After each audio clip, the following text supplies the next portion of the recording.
Welcome to Real Roots Radio. I'm honored to have my pal Ethan Charles from the International Bluegrass Music Association, or IBMA for short, joining us on the air today. How you doing, Ethan? Hey, Daniel, I'm doing great. Thanks for having me today. Hey, thanks for taking time out of your busy schedule. I know the IBMA team is always hard at work, but especially this time of year because the biggest week in bluegrass is coming up soon. That is IBMA's World of Bluegrass. Now, first question: when people say I'm going to IBMA, why is that false, and what are they actually referring to? Well, IBMA is the organization, it's not the event.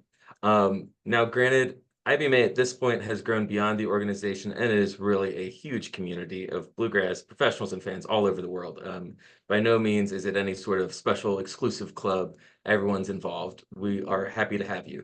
But IBMA World of Bluegrass is the week that we put on each year for that community to come together, and we have a little bit of something for everyone. We got a business conference during the week for the industry folks with a showcase series every night. We have a Thursday night award show, 35th one this year, just saying, it's been around a while. And then Friday and Saturday, we have a big street festival downtown. Bunch of stages, bunch of great performers. So if It's just everything you could imagine in one week. So if people are saying, "Oh, I'm not a bluegrass picker, but I love bluegrass. I am all in. I am a lover and supporter of the music in any way, shape, or form." There's something for them, even if they're not a professional artist, right? Absolutely. Friday, Saturday, it's our street festival. Hundreds of performances there throughout the week, hundreds of showcases. You can see anything you want there. There's plenty of bluegrass adjacent. We would love getting a little bit of everything there. But regardless of which day you come and where you're going around town, there's going to be bluegrass.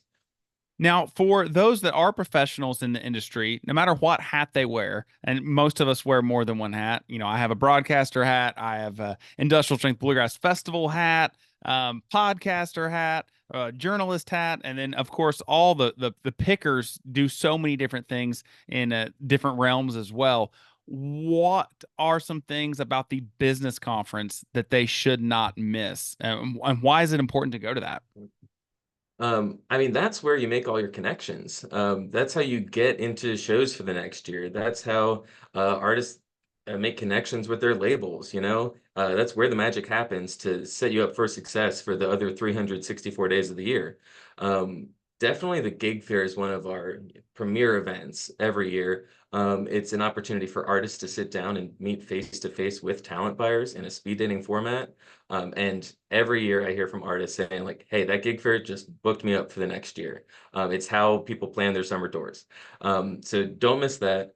There's professional development sessions every day covering any topic you could imagine. We have a broadcaster track specifically for broadcasters. We have a talent buyer track for talent buyers, and we have a million things for artists to do. We know they touch so many different facets of, their life. Uh, Artists require a lot of people on their team to manage all the parts of their business, and bluegrass artists especially often fill multiple roles of their team themselves. And so this is where they're going to learn those skills and learn the pieces that they need to be monitoring to be successful as an independent business and as an artist. So it's Whether definitely a can't miss event for them. So whether somebody is a veteran bluegrasser or maybe they are looking to take their community bluegrass winter concert series to the next level, maybe they are helping an upstart band trying to go from a local act to a regional or a national act. Or maybe they're looking to start a podcast. I mean, any sort of realm that they are looking to be involved in the bluegrass industry, there are tools and resources there at IBMA's World of Bluegrass to help them. Absolutely.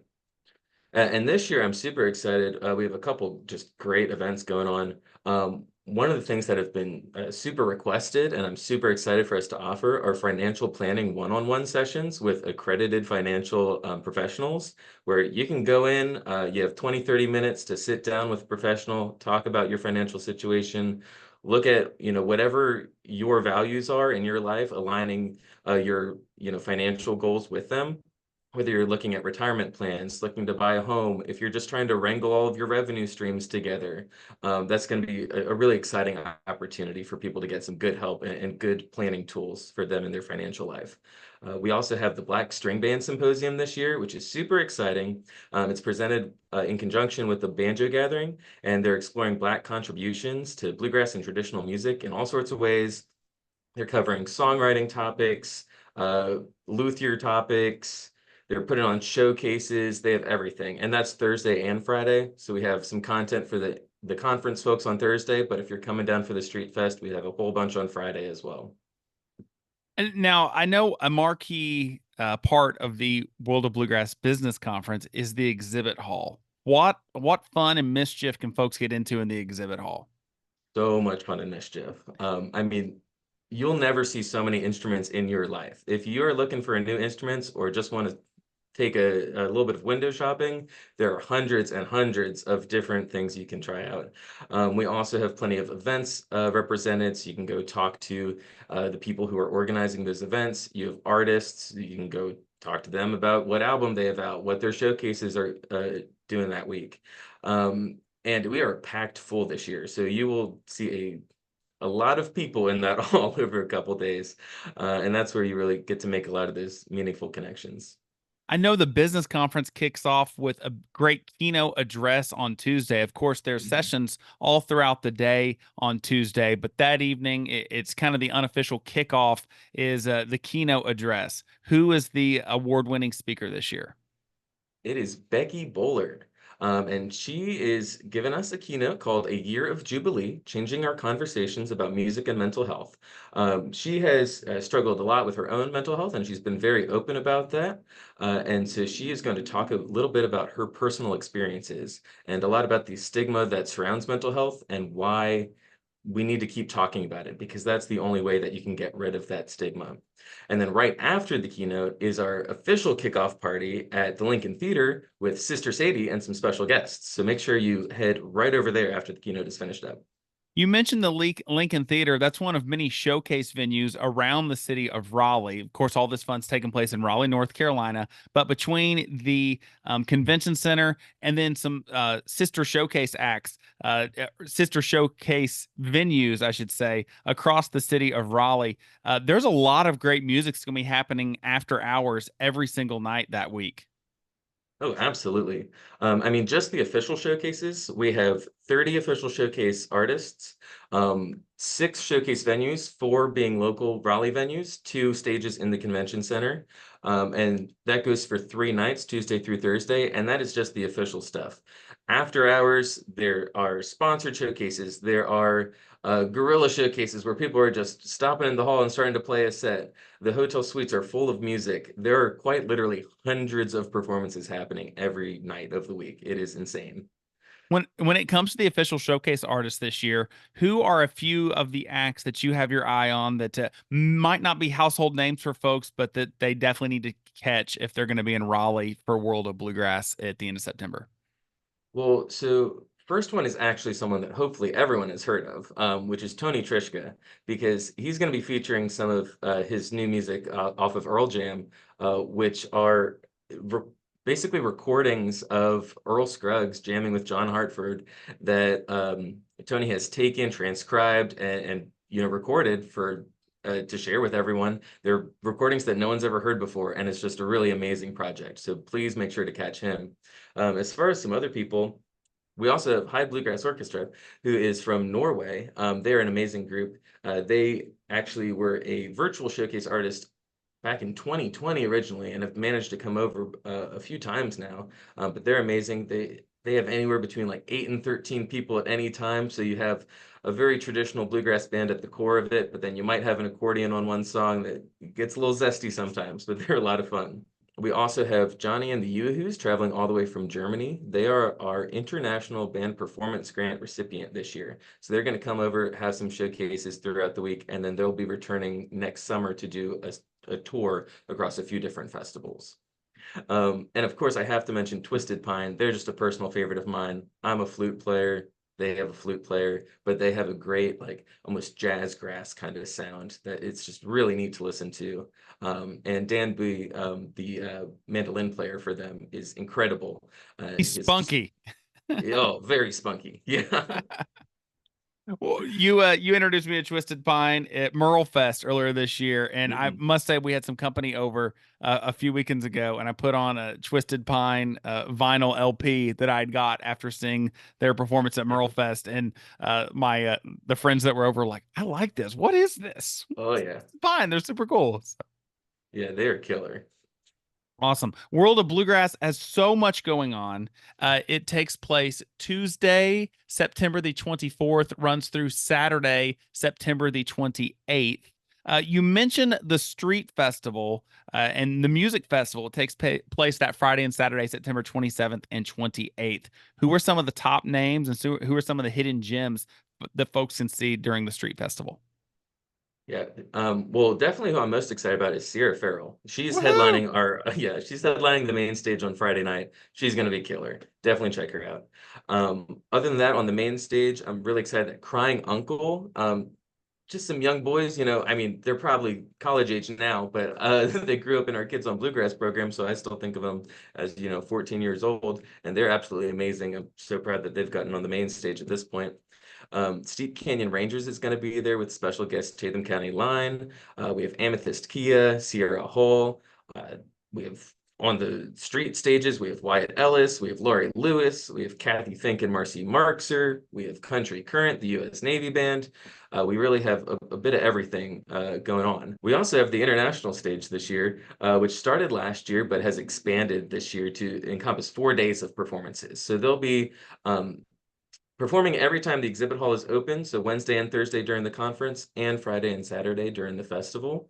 I think we have 14 different countries represented on the international stage across 5 continents. It's just really amazing. Christopher Howard Williams, our international board rep, has been managing all that, and he's really been really deepening our ties across the international world. I mean, I don't think I've seen an event that has had so many international attendees, a World of Bluegrass event that has had so many international attendees since I've been around. It's crazy. Even outside of the international stage, he's brought dozens and dozens of folks overseas that would not normally be coming. And so it's really helping put the I in IBMA, and that's really exciting for us. Absolutely. The I stands for international, and the World of Bluegrass truly bringing bluegrass from around the world. Everybody from Rhonda Vincent uh, to Country Gongbang from Korea. So Mhm. everybody's going to be there. Folks need to come check it out. Now, of course, we say that the IBMA's World of Bluegrass is the biggest week in bluegrass, but bluegrass music's biggest night of the year is Thursday, September the 26th, the aforementioned 35th annual IBMA Bluegrass Music Award Show. Give us a little sneak peek of some of the treats that are in store for the Bluegrass Music Awards this year. Well, I don't want to say too much, but it's going to be really exciting. Missy Raines and John Cowan are our hosts this year. I don't think they need any further introduction. They are both amazing in their own rights, and I can't wait to see them up on the stage together. We have a bunch of great performances planned. I'm not going to spill all the details. You're going to have to show up yourself and see. But we have Sister Sadie performing, Del McCurry, Authentic Unlimited, Molly Tuttle, Ron Block, and of course we have a tribute to the Carter family featuring Sharon White Skaggs, Cheryl White Jones, and Heather Berry Mabe. That's going to be a really special treat. Always some cool surprises in store. It's always exciting to find out who the winners are each year at the 2024 IBMA Bluegrass Music Awards. Hall of Fame inductions this year, celebrating Katie Daly, banjo giant Alan Monday, and Ohio's very own, the great Jerry Douglas. It's going to be a fun night. And you'll be able to catch Jerry. Make sure you're looking on the street schedule. You'll be able to find him for a set or two. That'll be really fun. Where can folks go to learn more about everything that IBMA's World of Bluegrass has to offer? The conference, the showcases, the festival. Oh, yeah, that street fest that we mentioned, that's free. So folks definitely have no excuse Yeah. to on missing that one. And of course, the award show on Thursday night. Where can folks go to learn more? Well, if you know the name of the event, World of Bluegrass, it's going to be really easy for you. It's just worldofbluegrass.org. If you need to make it even easier, if you go to IBMA.org, we have a button to send you right over to the event website too. You'll have all the information you need there. You can see the conference schedule, you can see the festival schedule, you can get your tickets to everything. Everything is there that you need. Fantastic. Worldofbluegrass.org. To learn more about the International Bluegrass Music Association, IBMA.org. Be sure to join and get involved in spreading bluegrass around the globe. You guys are doing a great job. We'll see you soon at World of Bluegrass in Raleigh, North Carolina. Ethan, thanks so much for joining us on Real Roots Radio. Thank you, Daniel. I'll see you in Raleigh. See you there.